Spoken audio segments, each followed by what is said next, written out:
आज देखो भौतिकवाद अपने चरम सीमा पर है। भौतिकवाद में रहने वाले लोग क्या कहते हैं, जो बड़े बड़े घर में, मकान में, गाड़ी और बंगला में घूमते हैं, वो क्या सोचते हैं कि ये हमको हमेशा मिलेगा, ये हमारा छूटने वाला नहीं है। बाबा जी ने कहा तुम्हारा अगर छूटने वाला नहीं था तो तुम्हारे माँ बाप भी याद रहते, तुम्हारे दादा परदादा भी रहते, ये किसी का नहीं है और ये तुम्हारे काम में आने वाला नहीं है। ये केवल तुमको एक मदद के रूप में मिला हुआ है कि तुम्हारा पुण्य बना, तुमने मेहनत की तो ये तुमको मिल गया। लेकिन बाबा जी ने कहा कि ये मिट्टी का ढेर है, मिट्टी में चला जाएगा।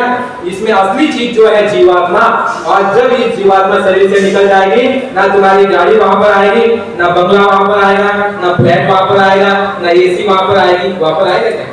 जो बैंक बैलेंस तुम्हारा बैंक में जमा हुआ है वो आएगा।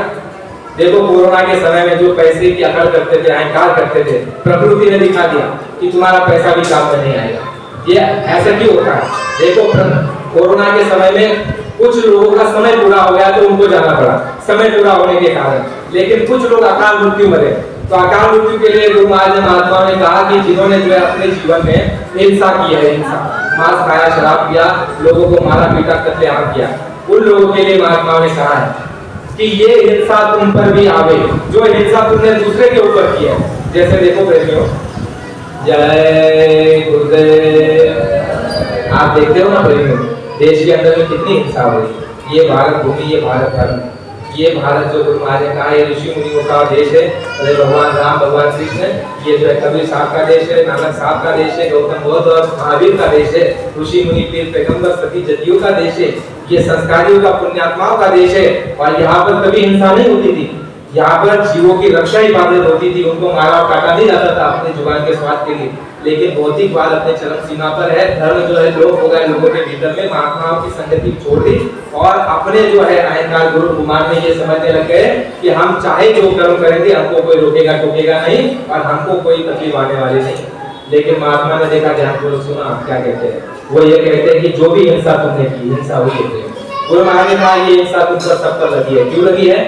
देश में इतनी हिंसा हो रही है, जीव काटे जा रहे हैं, मांस बिक रहा है। देखो एक दो नहीं, अगर आंकड़ा लिखोगे तो करोड़ों की संख्या में कत्ल खाने, बूचर खाने जो सरकार ने लाइसेंस देकर के खुलवाए हैं, उनमें बड़े बड़े जानवर कट रहे हैं।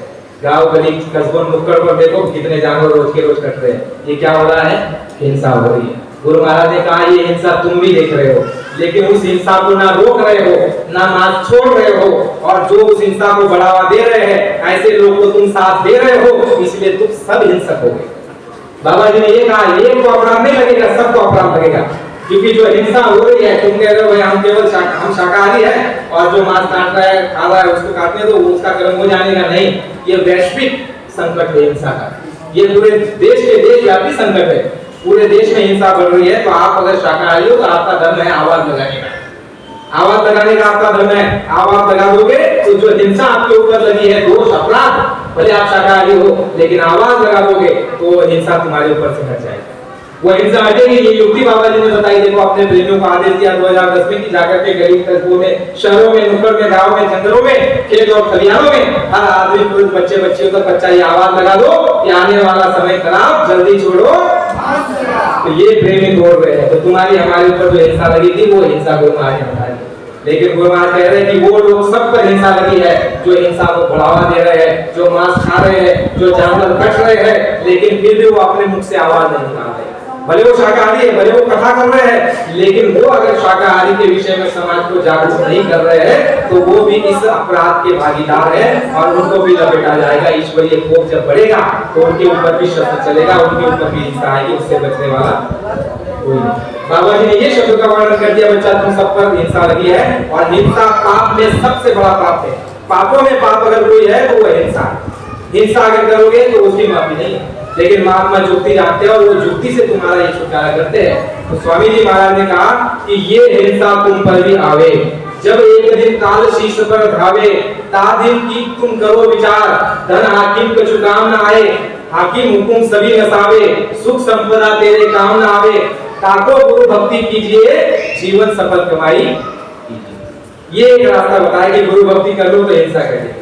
जो हिंसा तुमने की है, गुरु महाराज कह रहे, महात्मा कह रहे कि ये हिंसा तुम पर लौट करके आएगी और ब्याज के साथ, और तुम्हारे ऊपर ये आएगी, छूटने वाला कोई नहीं। अब देखो जैसे कि जानवरों की बात चली है, देखो बेचारी बकरी है, बकरा है, वो परिवार है अपना, वो खेल रहे कूद रहे आपस में, एक ही बूटे में बंधा है, जब बकरी बड़ी हो गई तो उसी उसको रखने वाला जो था आदमी, किसान हो चाहे जो भी हो, उसने इस इच्छा से रखा कि मैं इसको बेच करके मैं अपना गुजारा खर्चा चलाऊंगा। तो उसने उसको बेचा कसाई को। कसाई देखो ले गया उस बकरी को, और उसका परिवार छूटा कि नहीं छूटा? जिस परिवार के साथ रहते थे, खेलते थे, कूदते थे उसके बच्चे, उसी परिवार से उसको हटा करके कहाँ ले जाया गया? कसाई खाने में ले जाया गया, उसको मार दिया गया। और कैसे मारा प्रेमियों? महात्मा कहते हैं कि बकरी पाती खात है, ताकि खींचे खाल। बकरी बेचारी का कोई अपराध नहीं। या किसी के घर में बकरी ने आके कोई गाली दी, निंदा की, चुगली की, चोरी की, बेईमानी की, घूस दी, तुमको तकलीफ दिया, तुम्हारा रास्ता रोका? नहीं रोका। वो बेचारा पत्ती खाया, घास खाया, तुम्हारे जो फल तुमने केला खाया उसका छिलका उसने खाया, तुमने अनार खाया उस अनार का छिलका उसने खाया। ऐसी वस्तुओं को उसने खा करके जीवन बिताया जो तुम्हारे काम की नहीं थी, जो व्यर्थ हुई थी। लेकिन बकरी पाती खात है, ताकि खींचे खाल, और जो बकरी नर खात है ताको तो नवाल। जो नर, जो आदमी बकरी खाएगा, महात्मा कहते हैं कि उसकी क्या हालत होगी, उसको क्या सजा मिलेगी, ये तुम विचार करो। देखो हिंसा की बात चली है तो कोरोना जो समय आया तो देखो इन्हीं आपके हमारे परिवार से क्या हुआ उस समय पर? जो माँ बाप थे उनको अलग कर दिया, बच्चों से अलग कर दिया कि तुम अपने परिवार के साथ नहीं रख सकते हो। क्यों? क्योंकि तुमने, हमने भी इस काम को किया है। बकरी की, मुर्गी की जो परिवार था उससे उसको हटाया और उसको काट दिया। इसी तरह देखो कोरोना के समय में कितने लोगों को परिवार से अलग कर दिया, और कितने लोगों के बैंक में पैसे पड़े रहे, धरे रहे, और वहां पर बच्चे तक नहीं जा सके अस्पताल में, और बॉडी तक लोगों को नहीं मिली कि भाई हमारे पिता, हमारे भाई, हमारे बहन जो सच में मरे कि नहीं मरे। ऐसी परिस्थिति किसने आई? तुम कहो चाहे किसी ने ये वायरस फैला दिया, तुम चाहे लोग कहो, लेकिन ये प्रकृति को होता है।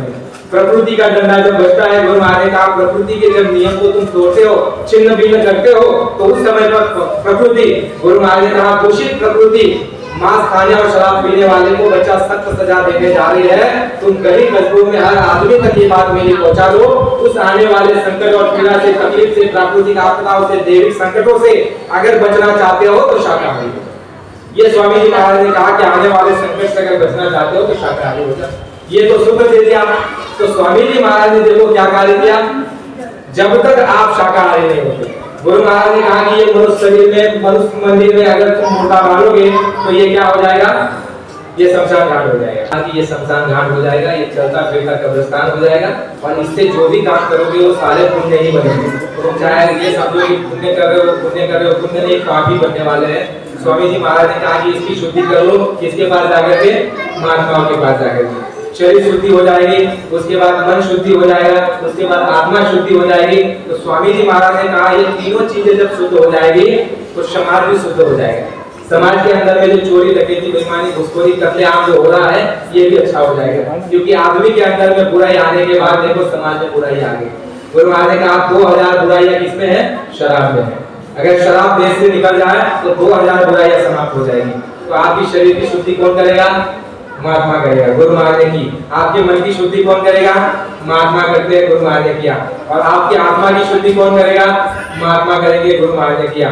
और जब ये तीनों प्रकार की आपकी शुद्धि हो जाएगी तो गुरु महाराज ने कहा कि आपका लोक भी बन जाएगा और परलोक भी। तो प्रेम इतना आसान और सस्ता सौदा है, महंगा सौदा नहीं, बहुत सस्ता सौदा है। लेकिन आपको प्रारंभ से शुरुआत करनी पड़ेगी। प्रारंभ क्या? जय गुरुदेव नाम को आपको आजमाना और परीक्षा करनी पड़ेगी। जब तक आप शंका करोगे आपको कुछ भी लाभ होने वाला। इसलिए माता भाई बहनों, आपको ये विनम्र प्रार्थना है कि बाबा जी की अर्जी है कि आप शाकाहारी हो जाओ और आप आत्माओं की खोज करो, पुण्य का काम करो। जो पूजा प्रार्थना करते हो एक बार इसको साइड में रखो और भगवान से ये कहो, देवताओं को आपकी, हम जब तक शाकाहारी नहीं होते तब तक आपकी पूजा नहीं करेंगे, पहले हम शाकाहारी हो जाए उसके बाद पूजा करेंगे। ये बाबा जी का विश्वव्यापी जो है ये संकल्प और ये योजना और ये संदेश पहुंच रहा है प्रेमियों। इसलिए आप सभी धर्म प्रेमियों को ये प्रार्थना कि आप शाकाहारी हो जाए।